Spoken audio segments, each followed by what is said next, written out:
Welcome all to the Studysl English YouTube channel. අද අපි කතා කරන්න යන්නේ Wings of Fire කියන පොතේ පළවෙනි chapter එකේ නැත්නම් පළවෙනි පරිච්ඡේදයේ දෙවෙනි කොටස ගැන. එහෙනම් කෙලින්ම පාඩමට යමු.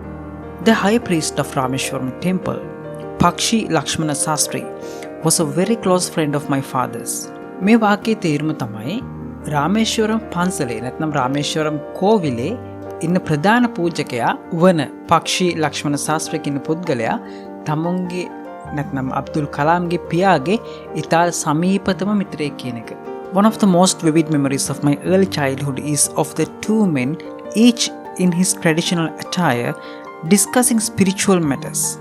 අබ්දුල් කලාම්ගේ කුඩා කාලයේ තිබුණු ඉතාමත් ලස්සන නැත්නම් විචිත්‍රවත් මතකයක් තමයි මෙන්න මේ රාමේශ්වරම් කෝවිලේ ප්‍රධාන පූජකයයි අබ්දුල් කලාම්ගේ තාත්තයි එකතු වෙලා සාම්ප්‍රදායික ඇඳුමක් ඇඳගෙන විවිධ වූ ආධ්‍යාත්මික කරුණු පිළිබඳව සාකච්ඡා කරන එක. මෙතනදී one of the most vivid memories කියන sentence pattern එකේදී අපි හැම වෙලේම one of කියලා ආවොතින් එහෙම වාක්‍ය ආරම්භයේදී අනිවාර්යෙන්ම බහුවචනයක් තමයි ඊළඟට යෙදෙන්නේ. මොකද අපි කතා කරන්නේ විශාල කොටසකින් නැත්නම් බහුවචන විශාල සංඛ්‍යාවකින් එක දෙයක් ගැන. ඒ නිසා තමයි මෙතන one of the most vivid memories කියලා භාවිතා කරලා තියෙන්නේ. When I was old enough to ask questions, I asked my father about the relevance of prayer. මට යන්තම් දෙයක් තේරුම් ගන්න පුළුවන් වයසක් වෙනකොට when I was old enough කියලා කියන්නේ එක තමයි. ඊට පස්සේ I asked my father about the relevance of prayer. මම තාත්තගෙන් ඇහුවා මොකද්ද මේ යාඥාවේ තියෙන තේරුම නැත්නම් අදාළත්වය. මේක තමයි මේකේ තේරුම. My father told me there was nothing mysterious about prayer. මගේ තාත්තා කිව්වා මේ යාඥාවේ කිසිවක් අద్భుත දෙයක් විශේෂ දෙයක් මොකුත් නැහැ. Rather, prayer made possible a communion of the spirit between people. When you pray, he said, you transcend your body and become a part of the cosmos, which knows no division of wealth, age, caste or creed. මගේ තාත්තා කිව්වා ඔයා යාඥා කරනකොට ඔයා විශ්වයේ කොටසක් බවට පත් වෙනවා.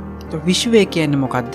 කිසිම ආකාරයක බෙදීමක් නැති ස්ථානයක්. ඒ කියන්නේ ධනය, වයස, කුලය, ඇදහිල්ල මේ කිසිම ආකාරයකින් වෙනසක් නැති ස්ථානයක් තමයි විශ්වය. එතකොට අබ්දුල් කලාම්ගේ පියාට අනුව යාඥා කිරීම තුළින් අපිට පුළුවන් මෙන්න මේ විශ්වයත් සමග එක්කාසු වෙන්න. My father could convey complex spiritual concepts in very simple, down-to-earth Tamil. මගේ තාත්තට නිරන්තරයෙන්ම හොඳ හැකියාවක් තිබුණා. නැත්නම් ඔහුට පුළුවන් සංකීර්ණ ස්පිරිචුවල් නැත්නම් ආධ්‍යාත්මික ගැටලු සහ සංකල්ප ඉතාමත් සරලව දෙමළ භාෂාවෙන් විස්තර කරලා දෙන්න.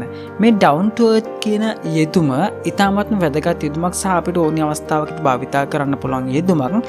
He once told me in his own time, in his own place, in what he really is and in stage he has reached, good or bad, every human being is a specific element within the whole of the manifest divine being. So why be afraid of difficulties, sufferings and problems? When problems come, try to understand the relevance of your sufferings. Adversity always presents opportunities for introspection. Abdul කලාම්ගේ තාත්තා කියනවා ඇයි ඔයා අමාරුකම් වලට බය වෙන්නේ? නැත්නම් මේ එන අභියෝග වලට බය වෙන්නේ? ගැටලු ආවොත්, ප්‍රශ්න ආවොත් තමයි අපි ඒවට මුහුණ දෙන්න පුරුදු වෙන්නේ. සෑම අවාසනාවන්ත කාලයකදීම නැත්නම් ඇඩ්වර්සිටි කාලයකදීම සෑම වේදනාවකදීම අපිට තවත් දොරක් ඕපන් වෙනවා. නැත්නම් තවත් දොරක් විවෘත වෙනවා. ඒක තමයි මෙතන කියන්නේ always presents opportunities for introspection කියලා. ඒ කියන්නේ අපි පිළිබඳව ස්වයං විවේචනයක්, තවත් අපි පිළිබඳව ගැඹුරින් හිතන අවස්ථාවක් අපි ජීවිතයේ මුහුණ දෙන අභියෝග වලින් අපිට ලබා දෙනවා. ඒක තමයි මේ වාක්‍යයේ තේරුම. Why don't you say this to the people who come to you for help and advice? I asked my father. ඊට පස්සේ අබ්දුල් කලාම් අහනවා ඇයි එනම් ඔයා මේ කරුණ ඔයාගෙන් උපදෙස් ගන්න එන මිනිස්සුන්ට කියන්නේ නැත්තේ? He put his hands on my shoulders and looked straight into my eyes.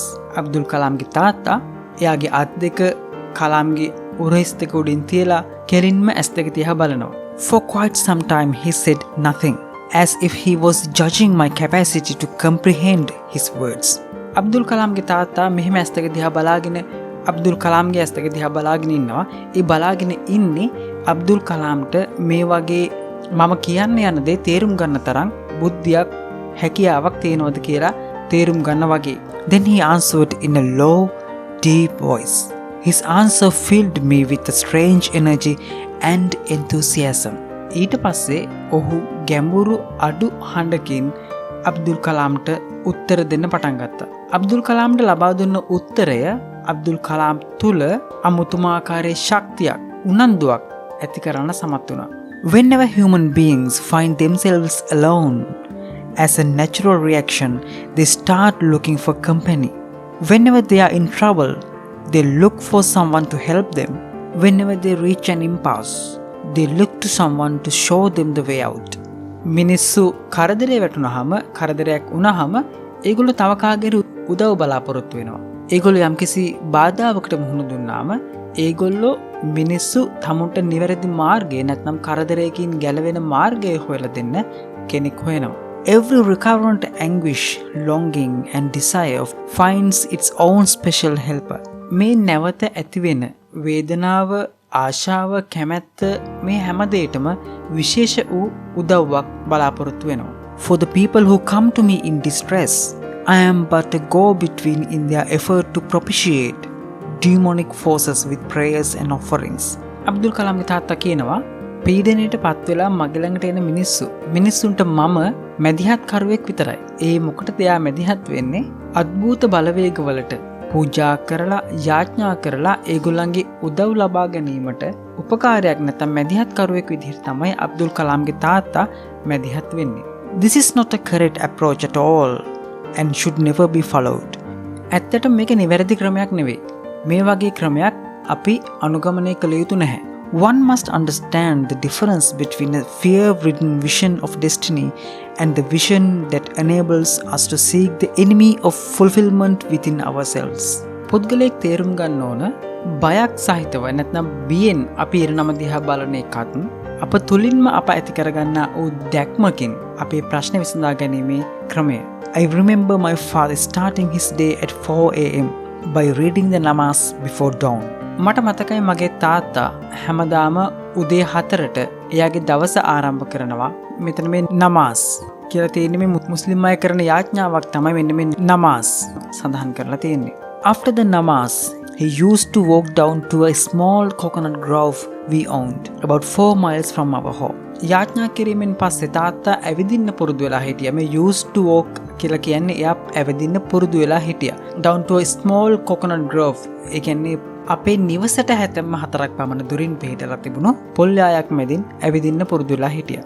He would return with about a dozen coconuts tied together thrown over his shoulder, and only then would he have his breakfast. මේ ඇවිදීමෙන් පස්සේ එයා ආපහු එනවා පොල් ගෙඩි 200ක් පමණ එකට ගැට ගහගෙන එයාගේ කර පිටින් දාගෙන ගෙදර එනවා. ඒ ඇවිල්ලා තමයි එයා එයාගේ උදෑසන ආහාරය ගන්නෙ. This remained his routine even when he was in his late 60s. තාත්තගේ වයස 60 ගණන් වලදීත් අවසාන භාගයේදීත් මේ චර්යාව එයා දිගටම කරගෙන ගියා. I have throughout my life tried to emulate my father in my own world of science and technology. මම මගේ මුළු ජීවිත කාලය පුරාවටම මගේ තාත්තව අනුකරණය කරන්න උත්සාහ කරා. මගේම විද්‍යාවෙන් සහ තාක්ෂණයෙන් පිරුණු ලෝකයක. I have endured to understand the fundamental truths revealed to me by my father and feel convinced that there exists a divine power that can lift one up from confusion, misery, melancholy and failure and guide to one's true place. And once an individual serves his emotional and physical bondage, he is on the road to freedom, happiness and peace of mind. මම දැඩිව උත්සාහ කරනවා අපේ මේ තියෙන සියලුම දුක්ඛ සංකාවලින් අපිව බේරගන්න පුළුවන් දිව්‍යමය බලයක් පවතිනවා කියලා. මොකද ඒක තමයි තාත්තා මට කියලා දුන්නේ. එමෙන්ම එක් වරක යම්කිසි පුද්ගලයෙක් ඔහුගේ ශාරීරික සහ මානසික බැඳීම් වලින් ඉවත් වුණාට පස්සේ ඔහු නිදහස් වෙනවා. ඔහු සතුටු වෙනවා. I was about 6 years old when my father embarked on the project of building a wooden sailboat to take pilgrims from Rameshwaram to Dhanushkodi, also called Setukkarai. මගේ වයස අවුරුදු 6ක් පමණ වන විට මගේ තාත්තා ආරම්භ කරා රුවල් ඔරුවක් නිර්මාණය කරන්න. ඒ මොකටද? රාමේශ්වරම් සිට ධනුෂ්කොඩි දක්වා ගමන් කරන්න වූ වන්දනා නඩ එක්ක යන්න. He worked at building the boat on the seashore with the help of a relative Ahmad Jalaluddin. Ahmad Jalaluddin, who later married to my sister Sohara. Abdul කලාම්ගේ තාත්තා මේ බෝට්ටුව නැත්නම් මේ රුවල් ඔරුව ගොඩනගමින් සිටියේ මුහුදු වෙරළේ. ඒ බෝට්ටුව ගොඩනගන්න උදව් කරේ අහමඩ් ජලාලුදීන් කියන පුද්ගලයා. එයා පසු කාලීනව අබ්දුල් කලාම්ගේ සොහාරා කියන සහෝදරියත් සමග විවාහ වුණා. I watched the boat take shape. The wooden hull and bulkheads were seasoned with the heat from wood fires. ඒ රුවල් ඔරුව එනතම් ඒ බෝට්ටුව නිර්මාණය වෙන ආකාරය දිහා මම බලාගෙන හිටියා. My father was doing good business with the boat when one day a cyclone bringing winds of over 100 miles per hour carried away our boat along with some of the landmass of Setukarai. මගේ තාත්තා මේ බෝට්ටුව වැඩ කටයුතු කරගෙන ඉන්නකොට එකපාරටම සයික්ලෝන් එකක් නැත්නම් සුලිකුණාටුවක් ආවා. මේ සුලිකුණාටුව පැයට හැතැම්ම 100ක පමණ වේගයෙන් හමාගේ සුලිකුණාටුවක් ඒකෙන් මේ බෝට්ටුවත් ගහගෙන ගියා. ඒ වගේම තමයි සේතුක්කරායි කියන ප්‍රදේශයේ යම්කිසි ගොඩබිම් ප්‍රදේශයකුත් මේ සයික්ලෝන් එකත් සමග නැත්නම් මේ සුලිකුණාටුව සමග ගහගෙන ගියා. The Pamban Bridge collapsed with the train full of passengers on it. Until then, I had only seen the beauty of the sea. Now its uncontrollable energy came as a revelation to me. Pamban Bridge කියන පාලමත් මේ සුලිකුණාටුව නිසා අනතුරට ලක් වුණා. මේ Pamban Bridge කියන පාලම 1964 දෙසැම්බර් 23 වෙනිදා තමයි මෙන්න මේ සිද්ධියට මුහුණ දීලා තියෙන්නේ. ඒ කියන්නේ මගින් 200ක් සමග පැමිණි කෝච්චියක් අනතුරට ලක් වෙලා තියෙනවා මෙන්න මේ සුලිකුණාටුව නිසා. ඒ වගේම තමයි මේ Pamban Bridge කියන්නේ ඉන්දියාවේ තියෙන ඉතාමත් භයානකම සහ ඉතාමත් සුන්දරම කෝච්චි මාර්ගයක්. ඒ කියන්නේ මේ කෝච්චි මාර්ගයේ දිවෙන්නේ මුහුද මැදින්.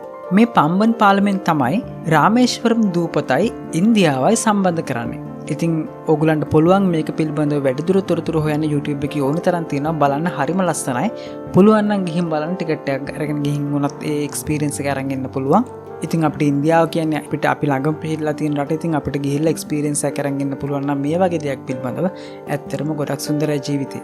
By the time the boat met its untimely end, Ahmad Jalaluddin had become a close friend of mine, despite the difference in our ages. බෝට්ටුවේ කාලය අවසන් වෙනවත් සමග ඒ කියන්නේ බෝට්ටුව මේ සුලිකුණාටුව නිසා විනාශ වෙනවත් සමගම අහමඩ් ජලාලුද්දීන් කියන පුද්ගලයා අබ්දුල් කලාම්ගේ හොඳ යහළුවෙක් බවට පත් වෙනවා. ඒ යහළුවෙක් බවට පත් වෙන්නේ ඔවුන්ගේ වයස් පරතරය පිළිබඳව කිසිම තැකීමකින් තොරව. He was about 15 years older than I and used to call me Azad.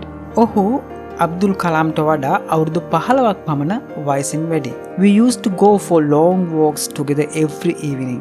අපි දෙන්න හැන්දෑවේ ඉතාමත් දීර්ඝ ගමන් ගොඩක් දුර ඇවිදගෙන යන්න පුරුදු වෙලා හිටියා.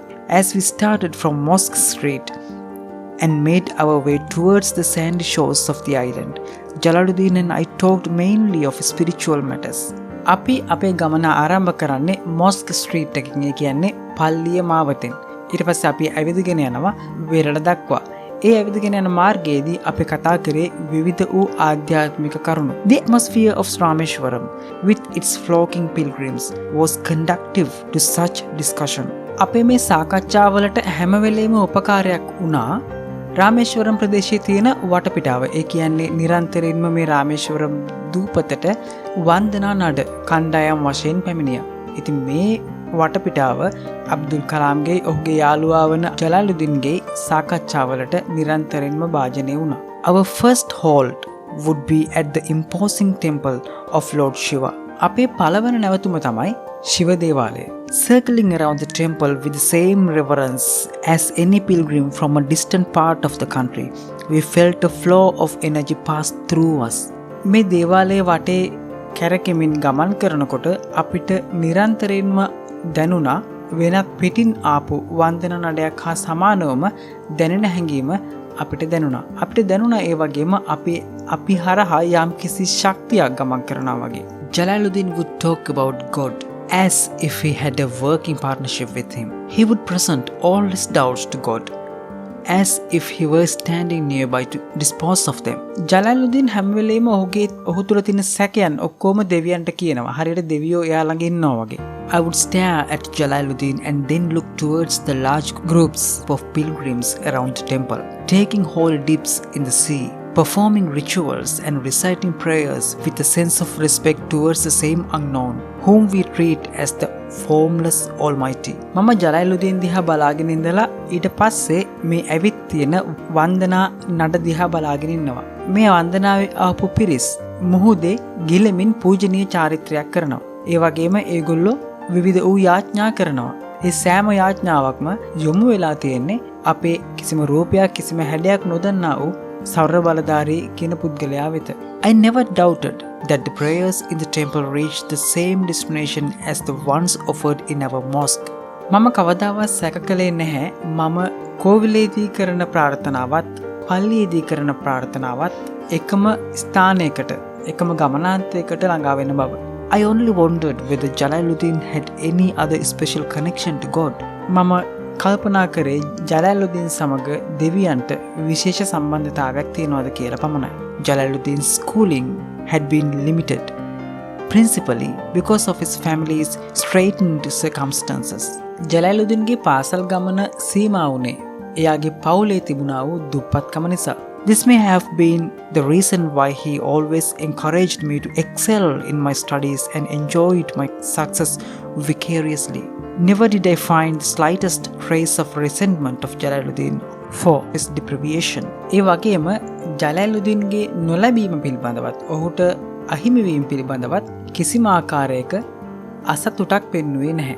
Rather, he was always full of gratitude for whatever life had chosen to give him. ඒ වෙනුවට ජලාලුද්දීන් නිරන්තරයෙන්ම ඔහු ජීවිතය විසින් ඔහුට ලබා දුන්න දේවල් පිළිබඳව ස්තුතිවන්තව ජීවත් වුණා. Incidentally, at the time I speak of, he was the only person on the entire island who could write English.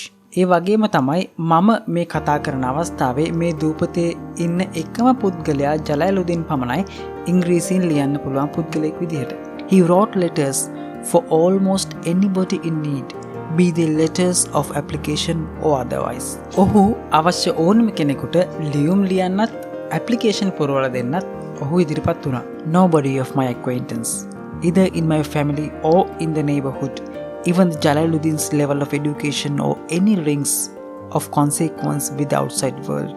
ජලාලුද්දීන්ගේ අධ්‍යාපන මට්ටමට සමානව මා හිටපු කිසිම කෙනෙක් මාගේ පවුලේ හෝ මාගේ මං අඳුරන හෝ කිසිම කෙනෙක් හිටියේ නැහැ.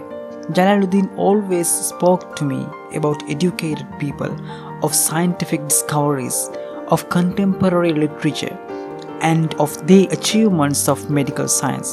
ජලාලුද්දීන් නිරන්තරයෙන්ම මාත් එක්ක කතා කරා ඉගෙනගත් මිනිස්සු ගැන, විද්‍යාත්මක සොයාගැනීම් පිළිබඳව, වර්තමාන සාහිත්‍යය පිළිබඳව, ඒ වගේම විවිධ වූ ජයග්‍රහණ පිළිබඳව, වෛද්‍ය විද්‍යාව පිළිබඳව, මේ වගේ විවිධ විෂයන් පිළිබඳව ජලාලුද්දීන් මාත් එක්ක කතා කරා. It was he who made me aware of a brave new world beyond our narrow confines. ජලාලුද්දීන් තමයි මගේ ඇස් ලෝකයට විවර කරේ. In the humble environs of my boyhood, books were a scarce commodity. මේ සාමාන්‍ය පරිසරය තුල පොත් කියන්නේ ඊ타මත්ම හිඟ භාණ්ඩයක් බවට පත් වෙලා තිබුණා. However, the personal library of S.T.R. Manikram, a former revolutionary or militant nationalist, was sizable. He encouraged me to read all I could and I often visited his home to borrow books. මා ජීවත් වෙන පරිසරේ කොහොම වුණත් පෞද්ගලික පුස්තකාලයක් තිබුණා S.T.R. මානික්‍රම් කියන පුද්ගලයාගේ. ඔහු හිටපු විප්ලවකරුවෙක්, ඒ කියන්නේ ඉන්දිය නිදහස් සටනේදී ක්‍රියාකාරීව සහභාගී වුණ පුද්ගලයෙක්. ඔහු මාව ධෛර්යමත් කරා මට හැකියතාක් මට කියවන්න පුළුවන් තරම් පොත් අරගෙන කියවන්න. Another person who greatly influenced my boyhood was my first cousin Samsuddin. මගේ ළමා කාලයට බලපෑම් කරපු තවත් පුද්ගලයෙක් තමයි මගේ ඥාති සහෝදරයා. ඔහුගේ නම තමයි Samsuddin. He was the sole distributor for newspapers in Rameshwaram.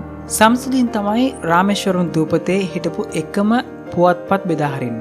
The newspapers would arrive in Rameshwaram station by the morning train from Pamban. මේ ප්‍රවෘත්ති පත්‍ර නැත්නම් මේ newspapers උදේ පාන්දරම රාමේශ්වරම් ස්ටේෂන් එකට එනවා Pamban coaching.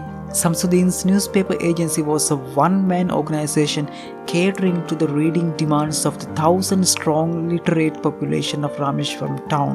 Samsudinගේ මේ තිබුණු පුවත්පත් කාර්යාලය තමයි රාමේශ්වරම් නගරයේ හිටපු සාක්ෂරතාවයක් සහිත මිනිසුන්ගේ කියවීමේ අවශ්‍යතාවය සම්පූර්ණයෙන්ම සම්පූර්ණ කරේ.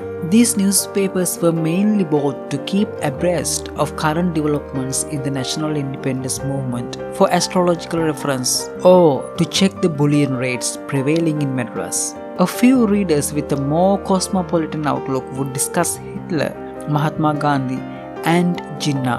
Almost all would finally flow into the mighty political current of Periyar E.V. Ramaswamy's movement against high caste Hindus. පාඨකයන් කීප දෙනෙක් පමණක් විවිධ රටවල් වල හිට්ලර්, මහත්මා ගාන්ධි, ජින්නා මේ වගේ දේශපාලනික කරුණු පිළිබඳව කතා කරනවා. අවසාන වශයෙන් මේ සෑම සාකච්ඡාවක්ම ගමන් කරන්නේ ඉහළ කුලයේ හින්දු පුද්ගලයන්ට විරුද්ධව පෙරියාර් E.V.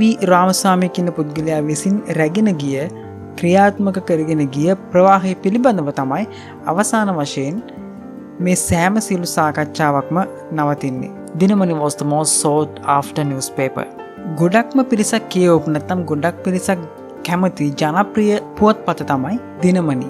Since reading the printed matter was beyond my capability, I had to satisfy myself with glancing at the pictures in the newspaper before Samsudin delivered them to his customers.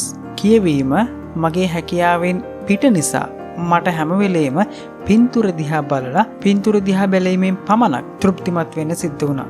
The Second World War broke out in 1939 when I was 8 years old. දෙවන ලෝක යුද්ධය 1939 දී ආරම්භ වුණා. දැන් අපි මේ යුද්ධයක් වගේ දෙයක් ආරම්භ වෙනකොට අපිට භාවිතා කරන්න පුළුවන් හොඳ යෙදුමක් තමයි මෙන්න broke out කියන යෙදුම.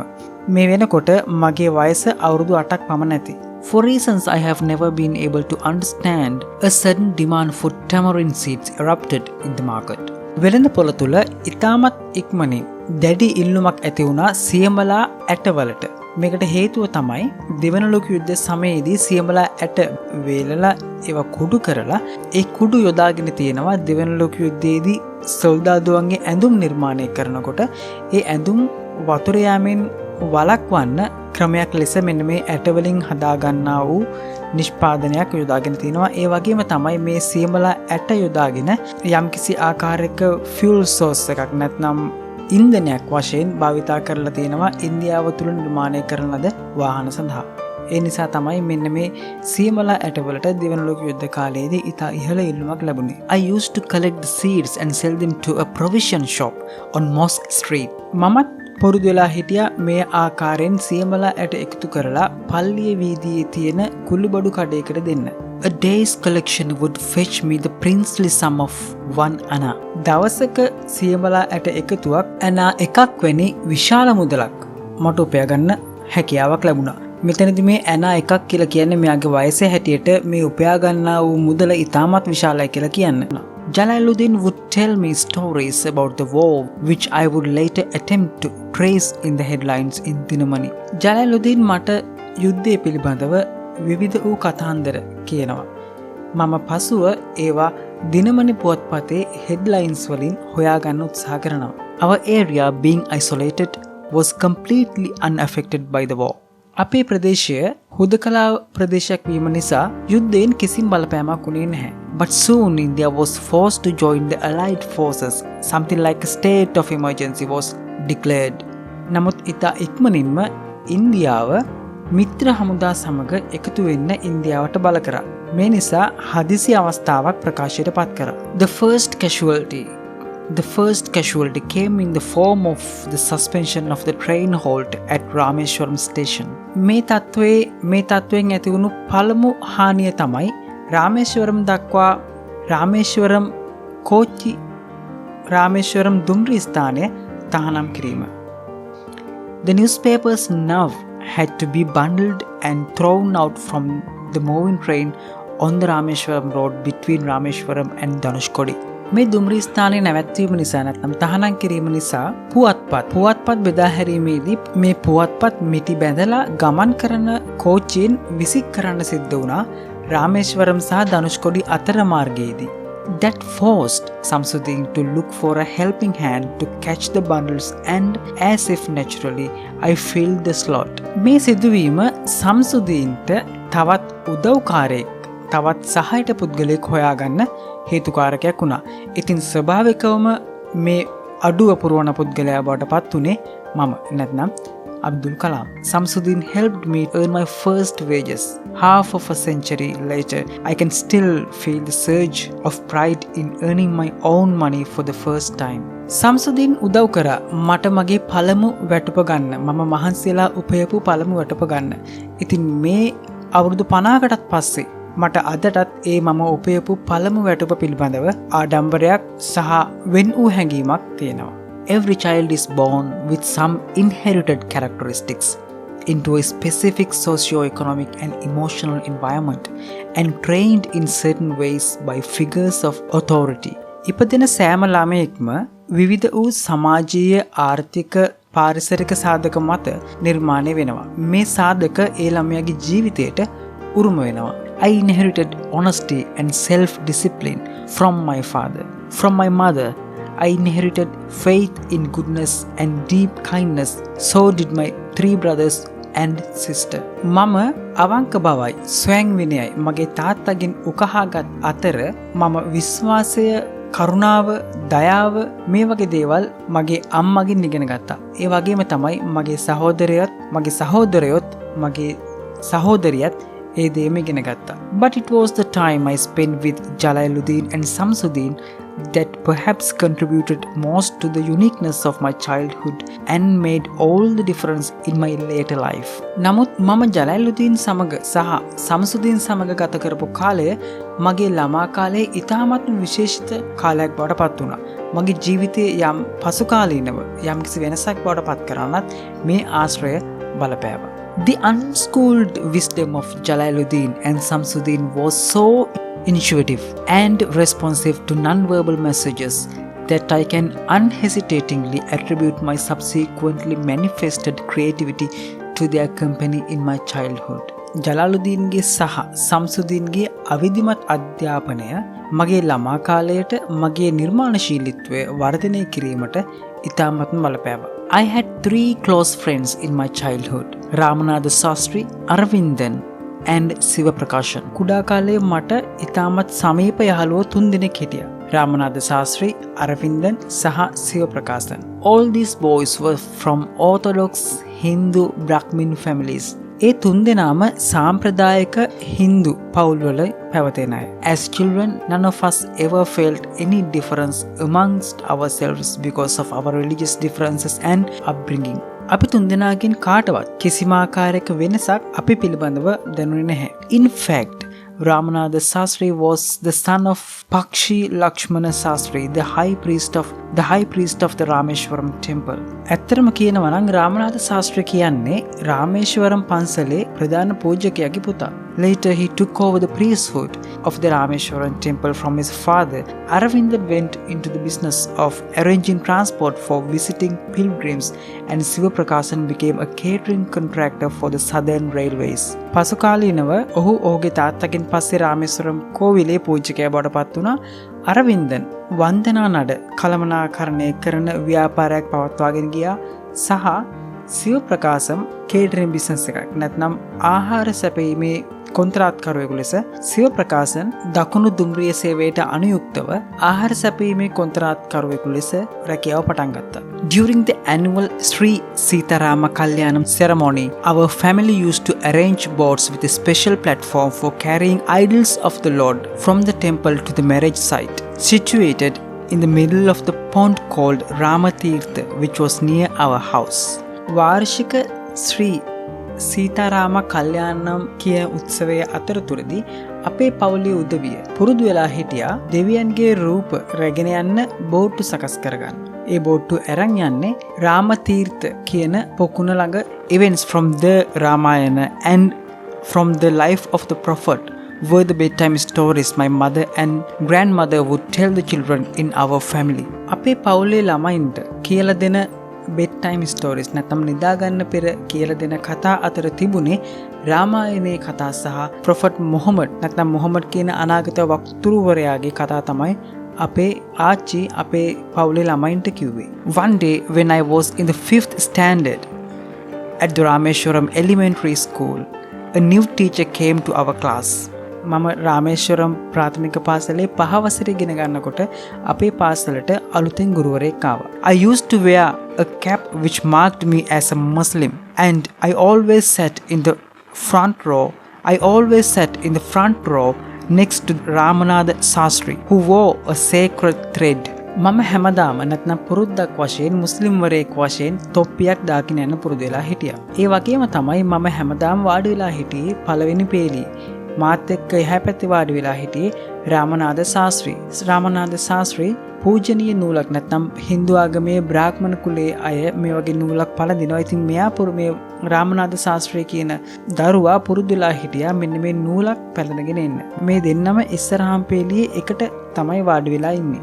The new teacher could not stomach a Hindu priest's son sitting with a Muslim boy. අලුතෙන් ආපු ගුරුවරයාට මේ සිදුවීම නැත්නම් මේ මුස්ලිම් දරුවෙකුයි හින්දු දරුවෙකුයි එක ළඟ වාඩි වෙලා ඉන්න එක එච්චර ඇල්ලුවේ නැහැ. නැත්නම් එච්චර දරා ගන්න පුළුවන් කමක් තිබුණේ නැහැ.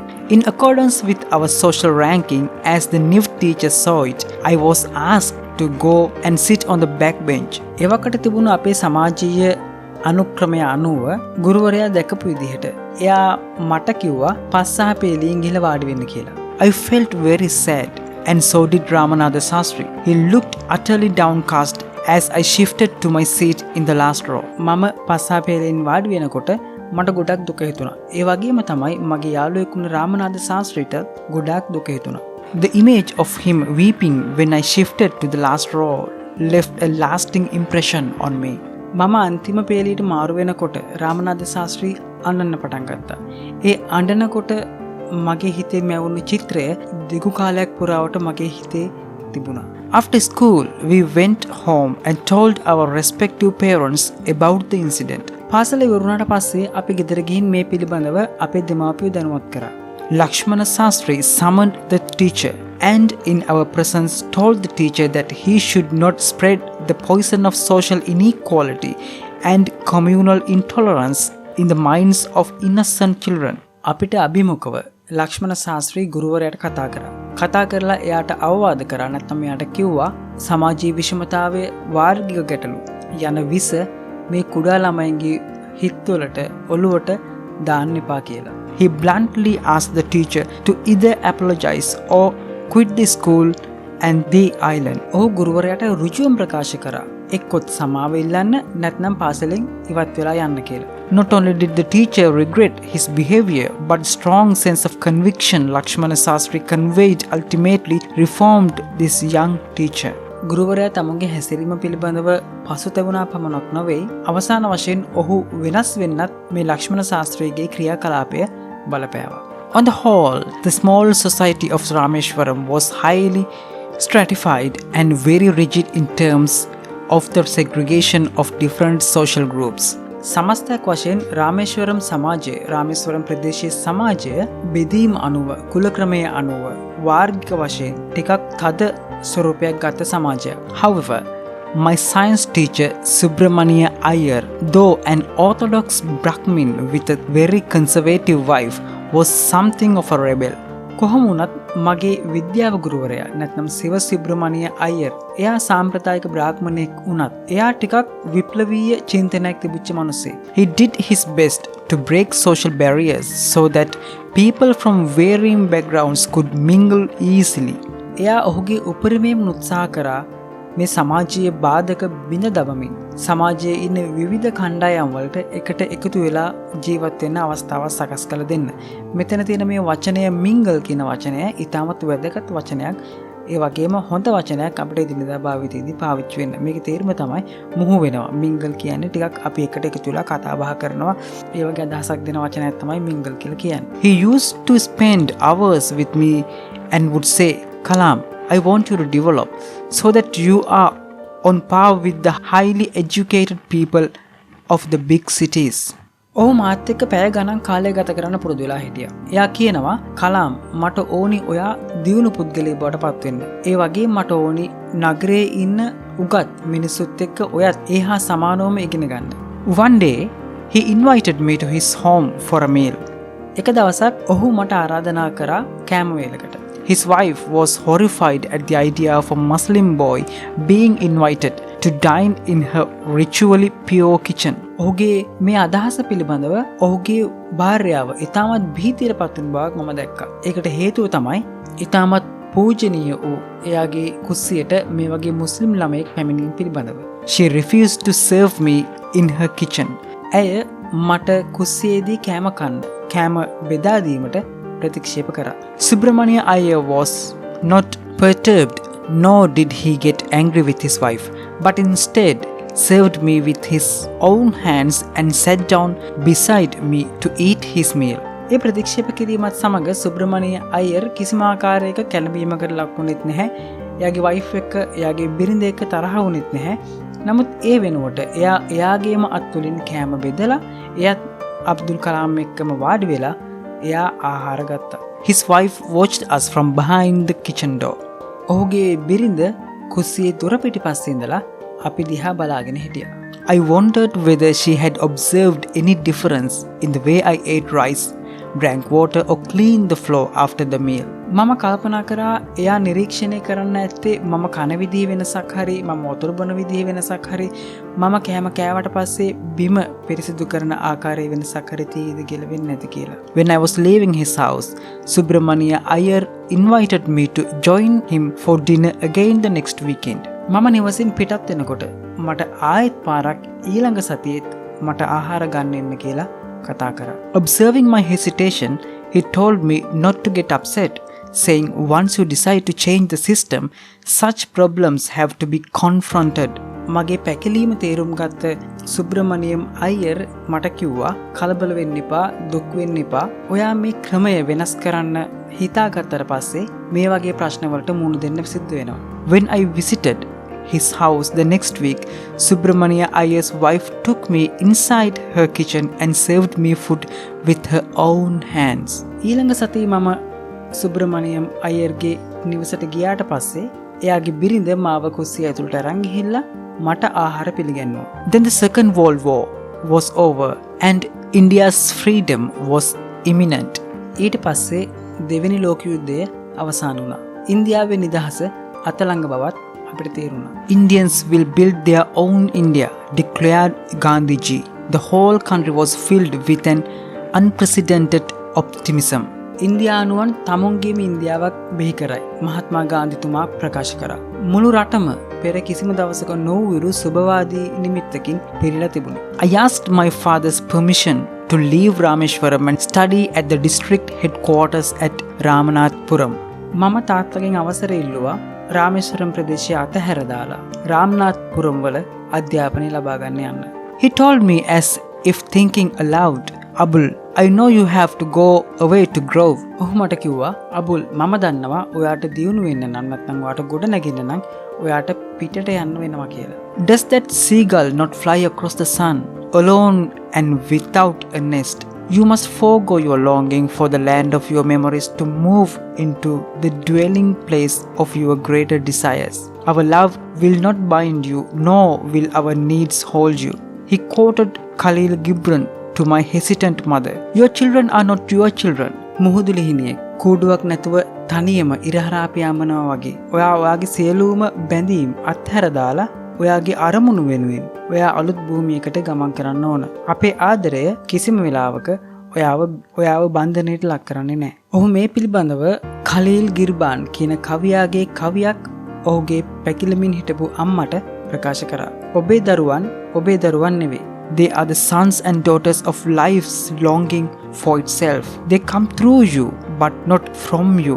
You may give them your love, but not your thoughts, for they have their own thoughts. ඔවුන් ජීවිතයේ දරුවන්.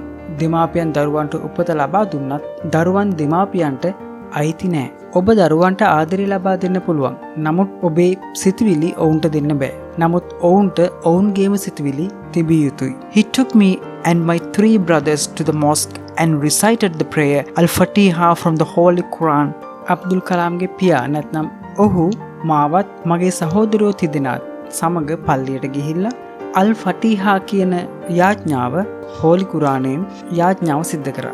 As he put me on the train at Rameshwaram station, he said, "This island may be housing your body but not your soul. Your soul dwells in the house of tomorrow which none of us at Rameshwaram can visit, not even in our dreams. May God bless you, my child."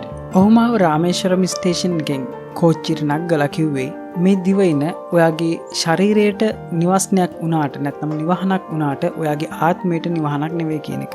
ඔබගේ ආත්මය හෙට දිනේ ඉඳලා රාමේශ්වරමේ ජීවත් වෙන අපි කාටවත් පැමිණෙන්න බැරි ස්ථානයක ජීවත් වේ. හීනින්වත් ඔබට දෙවි පිටයි. Samsudin and Ahmad Jalaluddin traveled with me to Ramanathapuram to enroll me in Shorts High School and to arrange for my boarding there. මාව උසස් අධ්‍යාපන ආයතනයට ඇතුළත් කරන්න මාත් සමග සම්සුදීන් සහ අහමද් ජලාලුදීන් පැමිණියා.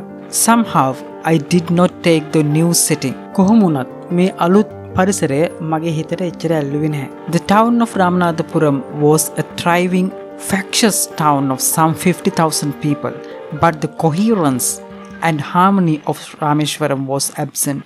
රාමනාථපුරම් දියුණු වෙමින් පවතින නගරයක්. මිනිස්සු 50,000ක් පමණ ජීවත් දියුණු වෙමින් පවතින නගරයක්. රාමේශ්වරම් වල නොතිබුණු සාමයක් සහජීවනයක් මේ නගරය තුල දක්නට ලැබුණා. I missed my home and grabbed every opportunity to visit Rameshwaram. මට ගොඩක් ගෙදර මතක් වුණා.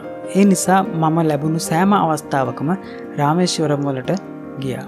The pull of education opportunities at Rameshwaram was not strong enough to nullify the attraction of Polly, a South Indian sweet my mother made.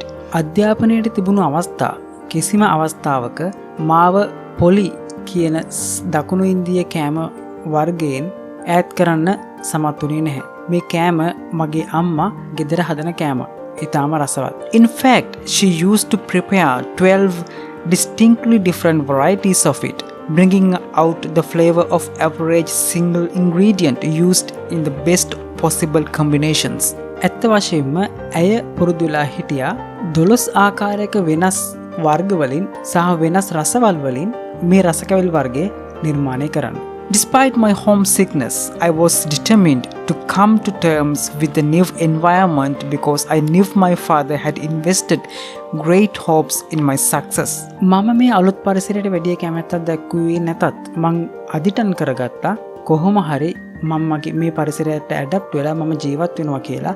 මොකද මගේ තාත්තා මගේ සාර්ථකත්වය වෙනුවෙන් ගොඩාක් බලාපොරොත්තු තියාගෙන ඉන්න නිසා. My father visualized me as a collector in the making, and I thought it my duty to realize my father's dream. Although I desperately missed the familiarity, security and comforts of Rameshwaram. මට රාමේශ්වරම් නගරේ කොයිතරම් මගහැරී ගියත් මට උවමනා වුණා මගේ තාත්තගේ සිහිනේ සැබෑ කරන්න. මගේ තාත්තා බලාපොරොත්තු වුණේ මාව කලෙක්ටර් කෙනෙක් නැත්නම් දිසාපති කෙනෙක් කරන්න. Jalaluddin used to speak to me about the power of positive thinking, and I often recalled his words when I felt homesick or dejected. Jalaluddin නිරන්තරයෙන්ම මට සුබවාදී චින්තනයේ බලය පිළිබඳව කතා කරා.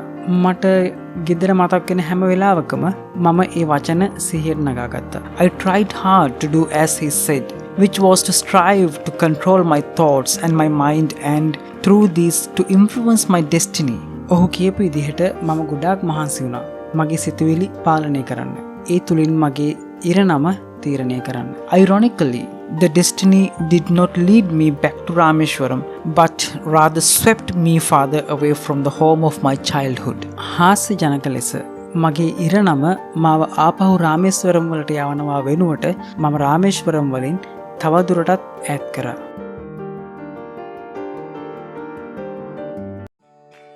ඔන්න ඔයාලට අද වීඩියෝ එකට අදාළ PDF එක නොමිලේම ඩවුන්ලෝඩ් කරගන්න පුළුවන් පහළ තියෙන ඩිස්ක්‍රිප්ෂන් එකට ආවොත්. ඒ වගේ වෙනත් ඊබුක් ඩවුන්ලෝඩ් කරගන්න Studysl වෙබ්සයිට් එකට යන්න අමතක කරන්න එපා. ඉතින් යාළුවනේ අපේ YouTube channel එක subscribe කරන්න, අපේ FB page එක follow කරන්න අමතක කරන්න එපා.